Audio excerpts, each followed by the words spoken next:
Greetings and welcome to Law of Evidence, Business and Professional Customs and Practices from American Jurisprudence. We're continuing, here, let me get the volume right there. There we go.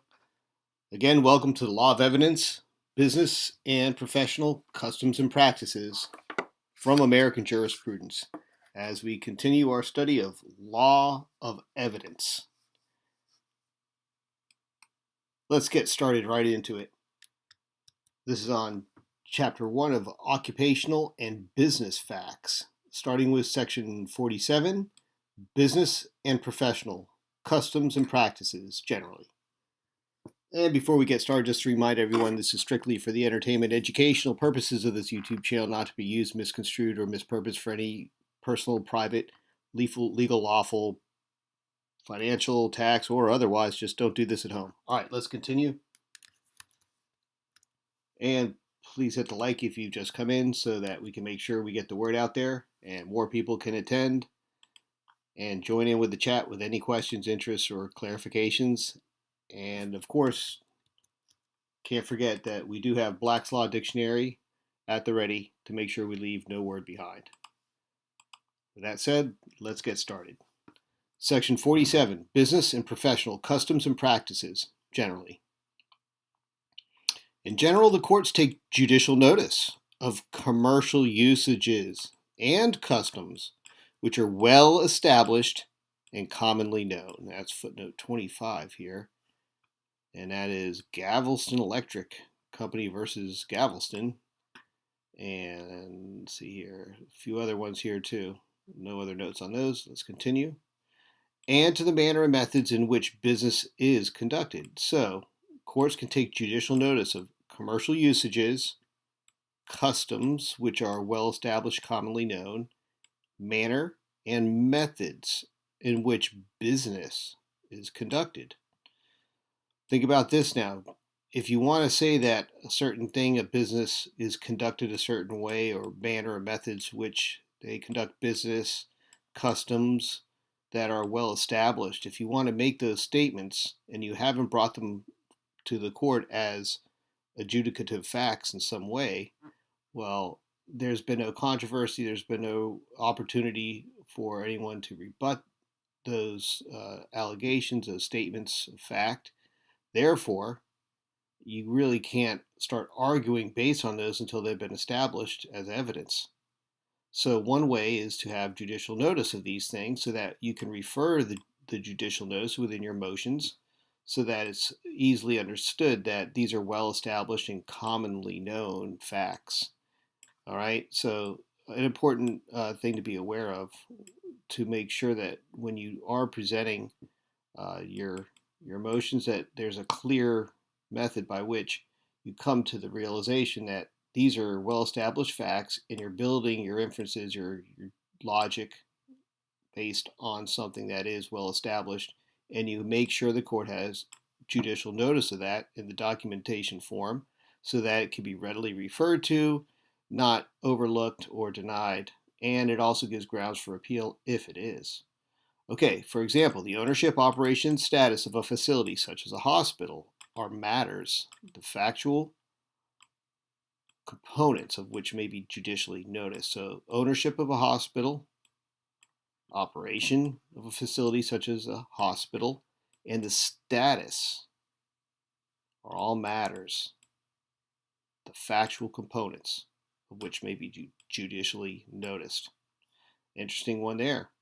Courts have also taken or refused to take judicial notice of facts, customs, and usages relating to a wide variety of other businesses, trades, occupations, and professions, including agriculture, brokers, cemeteries, charities, drugstores, education, entertainment, the garment industry, the healthcare industry, labor unions, and labor practices. So these are all issues where judicial notice may be taken or be refused to be taken, but at least presented. Let's continue. Marketing and sales in general, nightclubs, restaurants, and the like. The sale and transfer of real estate and real estate in general, and transportation. Wide variety there that courts refusing or taking as judicial notice of fact. Let's jump over here to the chat real quick, see if people have come in. Greetings, Metal. And let's continue on here.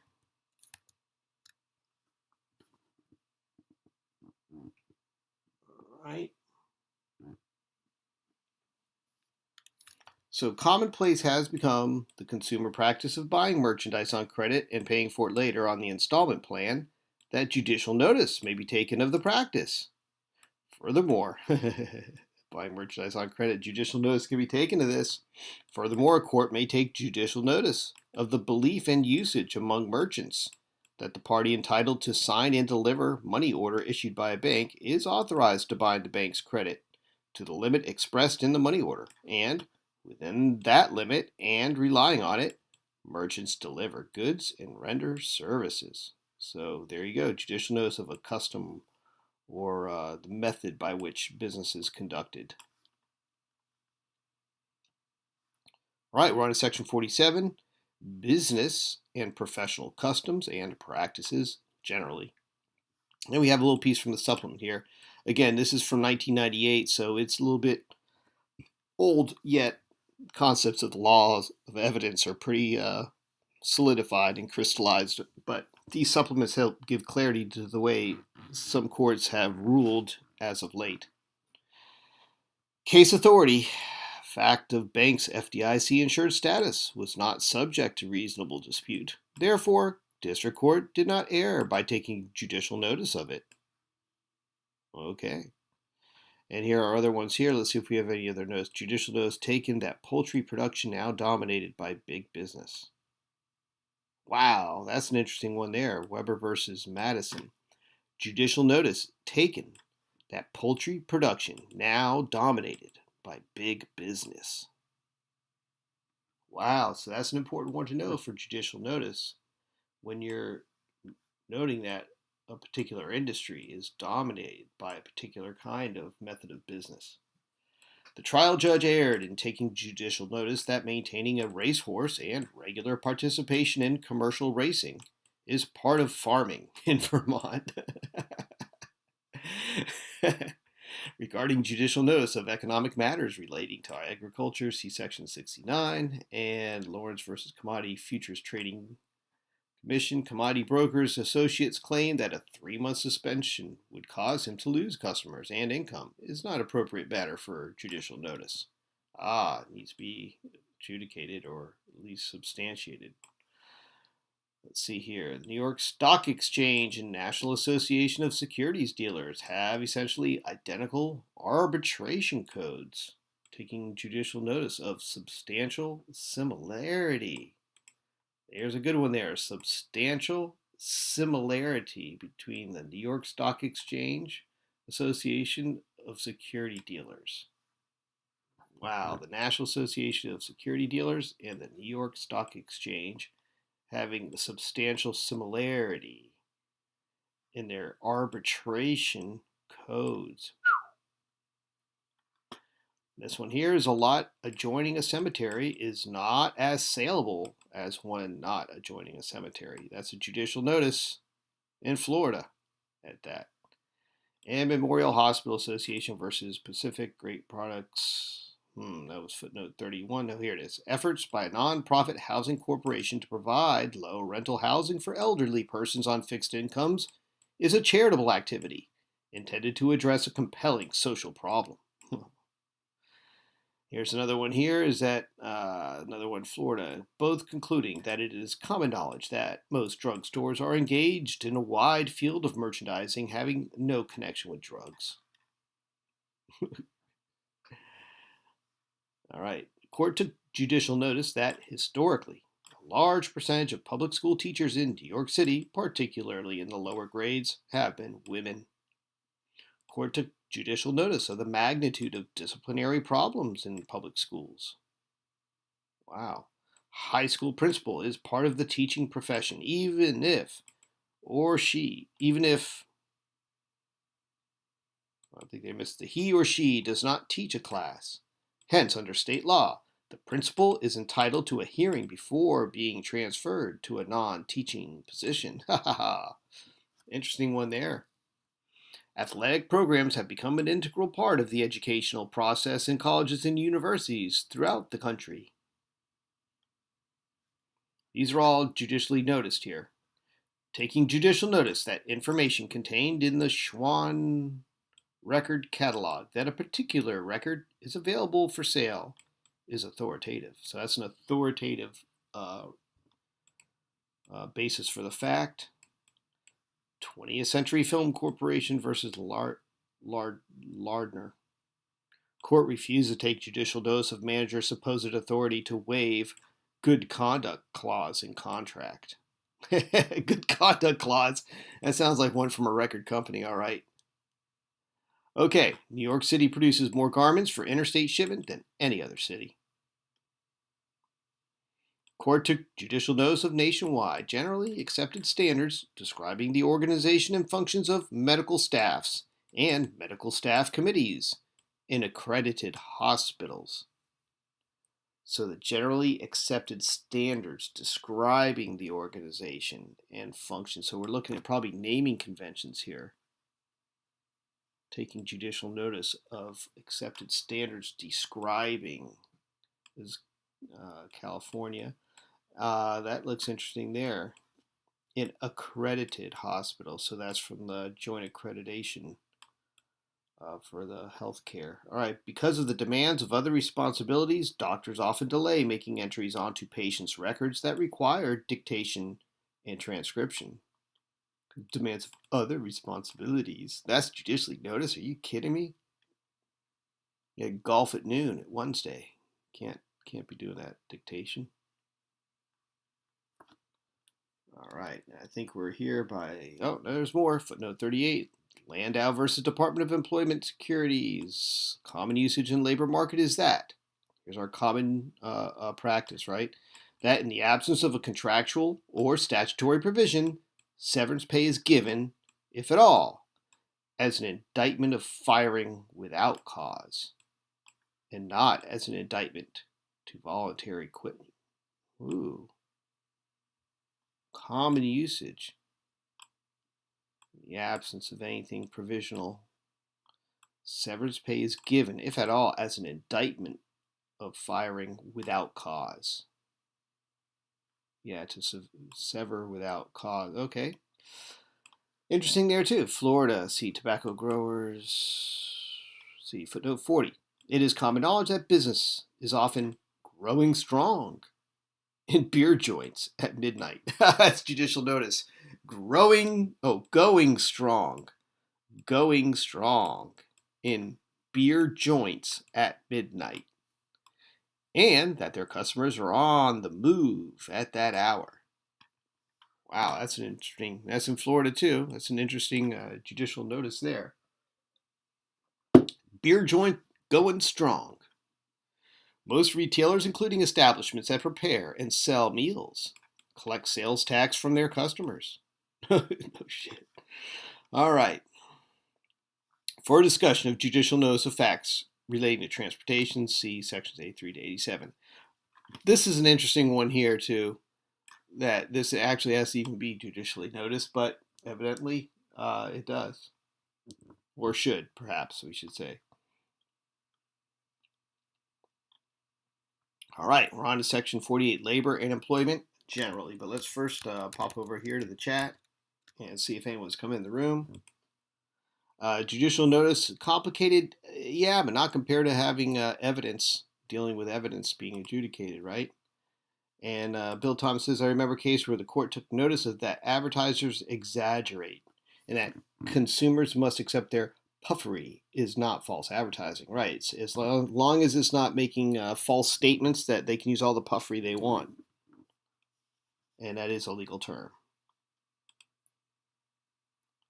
Yep. What does it take to be accredited anyway? Sounds like it makes it unfair for private hospitals versus public. That part sounds quasi. No, it's the JCO, the Joint Accreditation Committee for on Healthcare Accreditation, something like that. And it's a committee of a body, I guess you'd say, an entity that goes around and audits hospitals to ensure they're up to certain specifications within their code and compliance.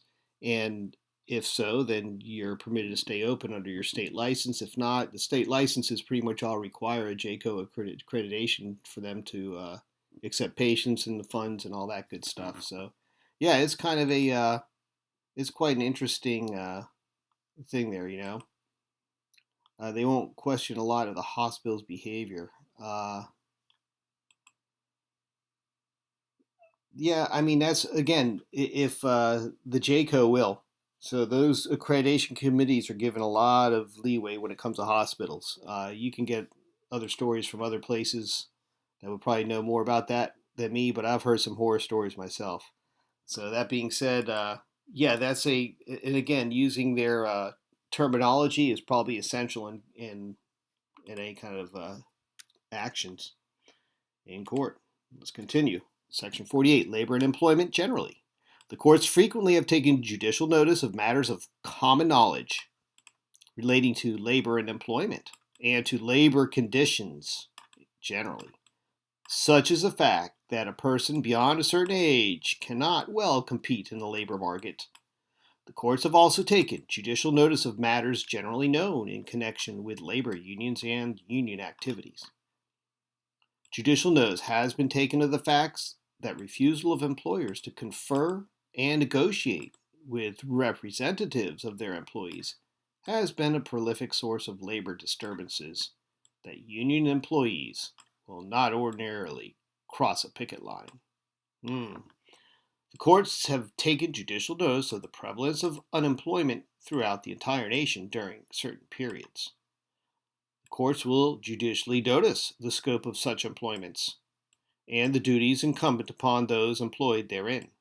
For example, the courts have judicially noticed the ordinary duties of the several classes of employees of railroads, such as roadmaster, section boss, conductor, fireman, station agent, superintendent, and general manager. So if you could start to see the picture we're bringing together here, that whenever you see malfeasance being done by any actor, whether it's in public, private, that the judicial notice is a way to strengthen the whole I wouldn't say your argument, your averments of the facts of the matter that caused your loss, injury, or harm, reason for bringing your action. By judicially noticing certain fiduciary duties and things like that, it allows the motions to carry a little bit more momentum with them without having to go through the burden of evidentiary process and adjudication of that.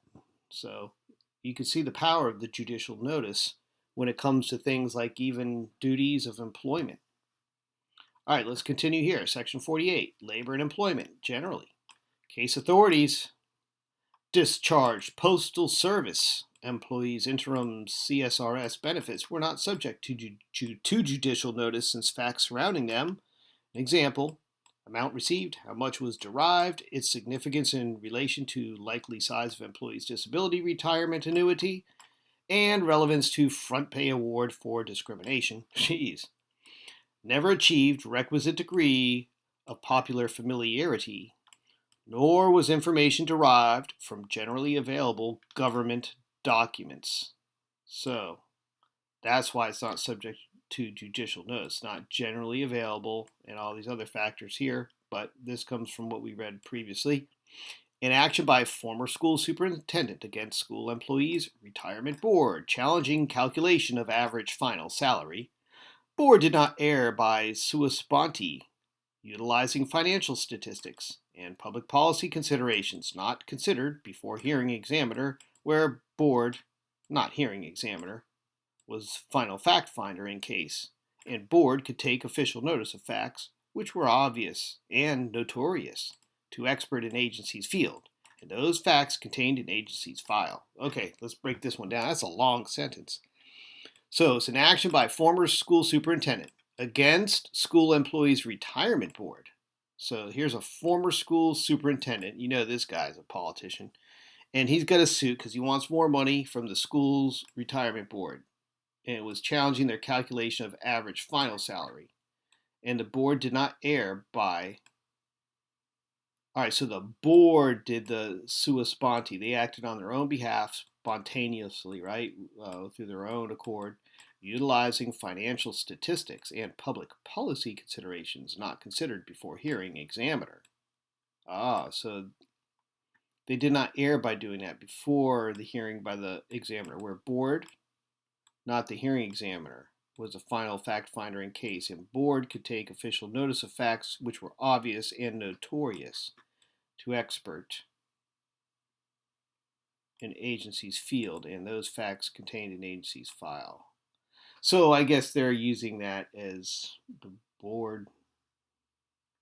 That's an interesting one there. That's Pennsylvania. Yeah, okay. Not sure which venue that is. So here's one here. The judicial notice has been taken of the fact that work contracts entered into between employers and an industry-wide union customarily fix working conditions, rates of pay, hours of work, seniority among employees, and other matters between employer and employee. So judicial notice can be taken of the fact that work contracts between employers and a union customarily fix those conditions. It is a matter of common knowledge that most school systems large enough to support a teachers' association pursue the practice of negotiating with the association with regards to employment, salaries, grievance procedure, and working conditions. Yeah, common knowledge, judicial notice. This helps them get around a lot of stuff, doesn't it? Okay. All right, we're on to Section 49, the value of services. Bill Thomas says here in the chat, what does a court have a duty that a judicial notice is consistent with the things it has taken notice of in the past? Well, if it was in that same court jurisdiction, then yeah, they could actually, you can refer to it, I think. I don't think it requires judicial notice, if I remember correctly from previously. But if it was from another court, it would require judicial notice to bring it into the new venue, because otherwise it would just be hearsay. So it would have to be in the same venue. That would make the difference, I believe. If that answers your question, I hope it does. If not, just ask it again. And we're going to go on to section 49, the value of services. As a general rule, the courts will not take judicial notice of the value of personal services, even though such services are not professional or expert in nature. So no judicial notice of your fee schedule, it looks like here. For example, it has been held that judicial notice will not be taken of local charges for repairing an automobile or of the price per day of farm labor. Yes, so there we go. We just learned something here about value of services, that the judicial notice will not be taken for those charges. Here's our supplement for section 49, practice aids, excessiveness or inadequacy of attorneys' fees in matters involving commercial and general business activities. This is from American Law Review. They're giving you some little ways of maximizing attorney fees, it seems. All right, we're on to the automotive industry. This one should be really good.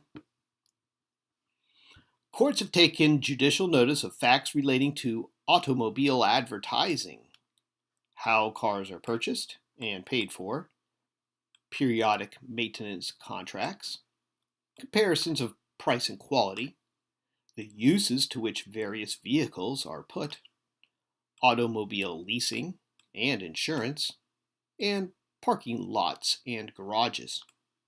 Some courts have refused to take judicial notice of matters relating to the automotive industry, such as manufacturers' intended primary use for pickup trucks, the characteristics of either a trail bike or a particular brand of motorcycle, in resolving whether a trail bike was either an automobile or a midget automobile within insurance policy's exclusion clause, and the standard of care for garage owners in a city. So these are ones where the courts have refused to take judicial notice. Standard of care for garage owners. That's a good one to know. Parking lots and garages. So this is relating to judicial notice. They have, okay. But that's one where it's not going to work well. Standard of care. Yeah, these are all refused as judicial notice. Okay, we're on to, let's see here. It is judicially noticed that pickup trucks are adopted for and commonly used to both carry passengers and loads of various sorts. A court may take judicial notice of a common practice in the automobile leasing industry of inserting a buyout provision in a lease agreement. Here we have many operators of parking lots, particularly those located upon sloping ground, will place fences, logs, or railroad ties, cement barriers, and alike to keep parked autos in a safe position. Operation of parking lot involves use of adjacent streets as well as curb cuts and driveways. So these are judicially noticed. All right, here we have not common knowledge. We don't know what this is about here. And insurance. Let's see. It's a non-adjudicative fact which could not be judicially noticed where the requirements of Rule 201B were not satisfied. All right, so that's just in there. Now we're on to Section 51, the building and construction industry. This one should be interesting. Jump over here to chat. Let me give a quick refresh, make sure we're all up to date. Indeed we are, and let's continue. Courts have judicially noticed kinds of equipment frequently used in construction, the purpose of a subcontractor surety bond, the frequency of labor unrest in construction projects. Wow, judicially noticed the frequency of a labor unrest, and the expected efficient life of a properly installed septic tank.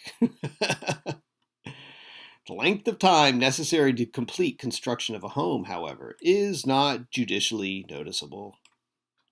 Nice. Note 70, the purpose for a surety bond for a construction subcontractor is to provide for performance of the subcontractor's construction obligation if the subcontractor defaulted. All right. And we're on to section 52. Oh boy. Insurance. Let's check over the chat real quick before we get onto this section. I think we're all up to date. Indeed. Let's continue on.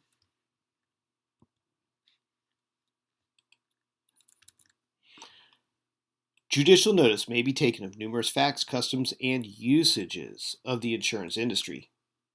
For example, judicial notice may be taken that insurance is a regulated industry, that premiums are collected in advance of the period covered,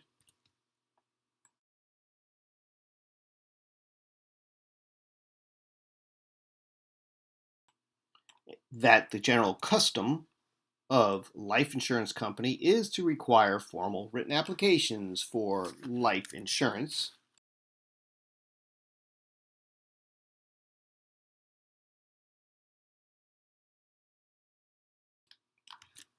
that the practice of life insurers is to reckon the age of an insured from his nearest birthday, that the vast majority of people who carry insurance never read their policies,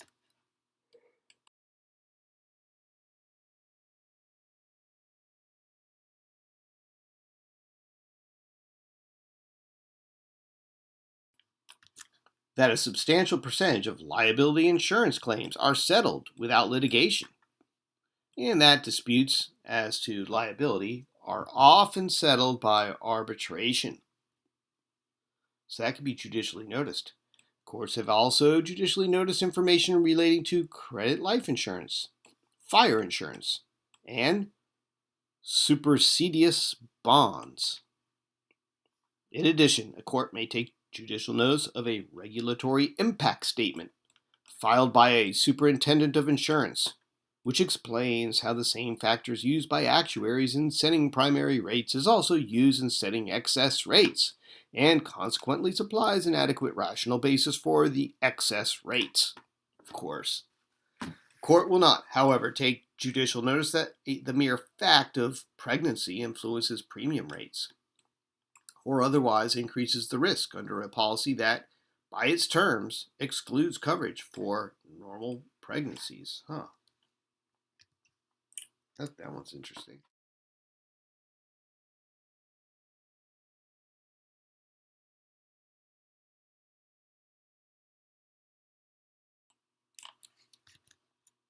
Okay, let's see here. A lot of insurance there. We made it through that one okay. Now we're on to section 53, attorneys. Let's just jump over here to the chat real quick and see if there's anything else here up to date. And we are refreshed. And let's continue. Courts have judicially noticed facts relating to, here's some that they've noticed, the kinds of work that attorneys do and don't do. Woohoo! Look at that one there. 86 and 87. We gotta see this. Lindy Brothers Builders versus American Radiator and Standard Sanitary. All right, nothing special in these that we can read into. Most lawyers have only scant knowledge of tax laws. It's in Florida. So here's judicial notice. Most lawyers have only scant knowledge of tax laws. Most lawyers have only scant knowledge of constitutional law. All right, let's get back here. In addition, a court may take judicial notice that appointed counsel is an able, effective, and experienced trial attorney in considering an indigent criminal defendant's claim of denial of effective assistance of counsel. Okay, so we have an indigent criminal defendant, and he's making a claim of he had denial of effective assistance of counsel. Let's see. The court may take judicial notice that the appointed counsel is able, effective, and experienced, even though he made a claim of denial of effective assistance of counsel. Okay, so this needs to be adjudicated. That makes sense. A court may not, however, take judicial notice that a firm is well-regarded law firm in a particular city. Of course not. Federal courts are often called upon. Oh, who even tried that one? Let's see, footnote 91. Harris Trust and Savings Bank versus American National Bank and Trust.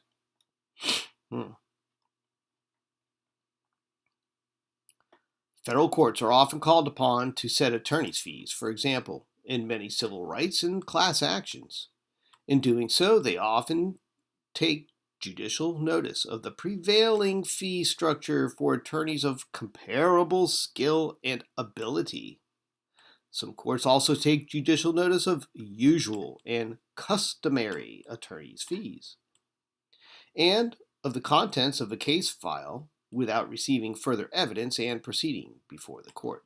For example, a court may take judicial notice from the volume of the record before it and the absolvency of a debtor in the case that the work of counsel has been expensive, and that the chances of collecting a debt from the defunct corporation are so slim that a generous contingent fee is necessary to motivate the efforts of counsel. Oh gosh, now that's a good one.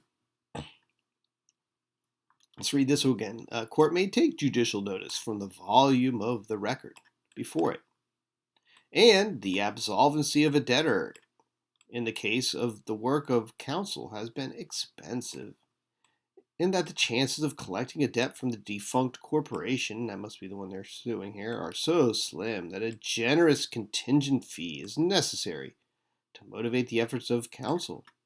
Other state courts do not allow the taking of judicial notice of the reasonableness of attorney's fees awarded to a party, stating that the reasonableness of the attorney's fees must be established by competent evidence, or restrict when notice may be taken to certain situations. Decisions have also judicially noted the timing of payment and what lawyers generally do not include as chargeable time. So you can use judicial notice for timing of payment and non-chargeable time, or money that's not included as chargeable time, I should say. Courts have taken judicial notice of prevailing hourly rates for purposes of fixing attorneys' fees.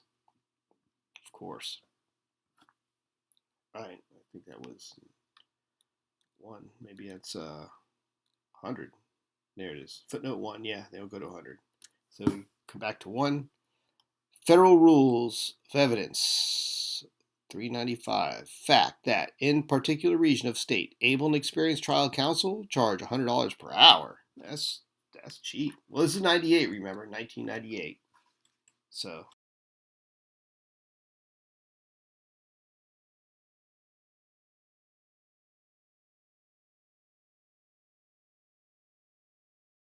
in 2024 dollars, I think that's more like $1,000 an hour now, right? With inflation. All right, let's jump over to the chat before we get on to the characteristics of people, incidents of human life.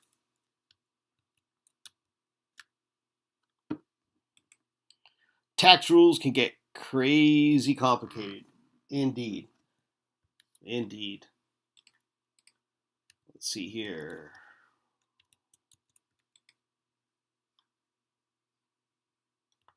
Right. I think we might just go ahead and take this characteristics of people and incidents of human life for the next one, because we finished the section on business, and that's what we are titled as. So we're going to get over this judicial knowledge concerning life expectancy, and death, food and drink, and all that good stuff on the next one. So let's jump over here to the chat again, and let's see what we got piped up here. Good information. Yes, Bill Thomas, it is good information. Appreciate you all being here and throwing in your 2 cents to keep the stream moving here and the thoughts cooking. And with that said, we'll be continuing on this expedition of the law of evidence next time, learning more about the personal aspects of this, characteristics of people, and incidents of human life, which will be that should be quite interesting, just like this one was here. And it's good to know that now judicially noticing business practices, customs, and things like that is something that is commonly used and could be necessary in a lot of cases, especially when you're trying to build inferences on there within your motions. This helps get some of those facts into the record and makes it easier for adjudication. That being said, I appreciate you all being here, and we'll see you all in the next one. Peace out.